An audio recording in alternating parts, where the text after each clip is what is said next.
नमस्कार मित्रांनो, R2 take Marathi YouTube चॅनलमध्ये आपलं स्वागत आहे. तर शेतकरी मित्रांनो, प्रधानमंत्री पीक विमा योजनेअंतर्गत खरीप पीक विमा 2026साठी मित्रांनो विमा भरण्यास सुरुवात झाली आहे मित्रांनो.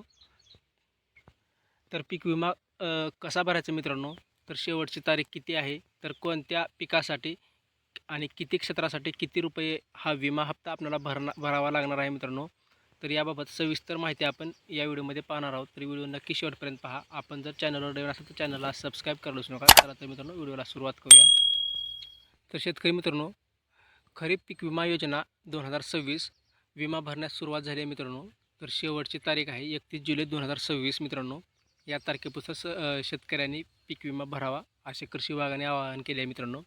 तर आता पाहणार आहोत मित्रांनो, विमा हेक्टरी भरण्याची रक्कम म्हणजेच मित्रांनो आपण कोणत्या पिकासाठी किती रुपये पीक विमा भरणार आहोत मित्रांनो. म्हणजे समजा मित्रांनो आता एक नंबर ते पीक आहे कांदा. या पिकासाठी मित्रांनो आपल्याला 5 गुंठे क्षेत्र जर विमा भरायचा असेल तर 180 रुपये, 10 गुंठेसाठी 360 रुपये, 20 गुंठेसाठी 720 रुपये असं मित्रांनो हेक्टरी कांद्यासाठी मित्रांनो 3240 रुपये. तर मित्रांनो कोणत्या पिकासाठी आणि किती क्षेत्रासाठी किती विमा हप्ता हा शेतकऱ्यांना भरायचा आहे मित्रांनो, या आपण स्क्रीनवरती पाहू शकता मित्रांनो. जसं की पिकं आहेत मित्रांनो कांदा, कापूस, सोयाबीन, तूर, मका, बाजरी, उडीद, मूग अशा पिकासाठी आपण पीक विमा भरू शकतो मित्रांनो. तर मित्रांनो आपल्याला समजा 1 एकरसाठी सोयाबीन पिकासाठी जर पीक विमा आपल्याला भरायचा असेल तर शेतकऱ्यांना भरावायचे पैसे म्हणजेच विमा हप्ता मित्रांनो 1 एकरसाठी 500 रुपये मित्रांनो या ठिकाणी दाखवलं आहे. तर यानुसार आपल्याला हे पैसे विमा हप्ता म्हणून भरावे लागणार आहे मित्रांनो.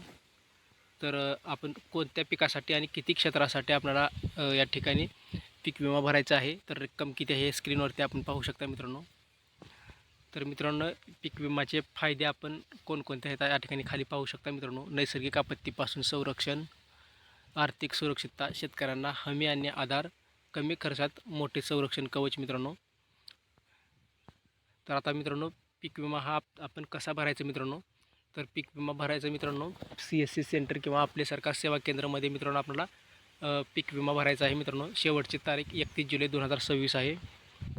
तर शेतकरी मित्रांनो पीक विमा भरताना कोणकोणते कागदपत्र लागतात ते पहा. तर मित्रांनो ॲग्रिस्टाक नोंदणी क्रमांक म्हणजेच फार्मर IDचा नंबर मित्रांनो. तर जमिनीच्या कागदपत्रेमध्ये 7/12/8. त्यानंतर मित्रांनो एक पीक पेरा असतो मित्रांनो, ते CSC सेंटरमध्ये उपलब्ध असतो. तो फॉर्म भरून डॉक्युमेंट अपलोडमध्ये ते अपलोड करतात मित्रांनो. त्यानंतर शेतकऱ्यांचं आधार कार्ड आणि बँक पासबुकचं झेरॉक्स मित्रांनो ही डॉक्युमेंट लागतात मित्रांनो. पीक पेरा म्हणजे स्वयंघोषणापत्र अशा प्रकारचे असतं मित्रांनो. तर मित्रांनो 31 तारखेच्या आत मित्रांनो पीक विमा भरून घ्या. तर ही माहिती तुम्हाला कशी वाटली नक्की कमेंटमध्ये सांगा. आपण जर चॅनलवर नवीन असेल तर चॅनलला सबस्क्राईब करायला विसरू नका.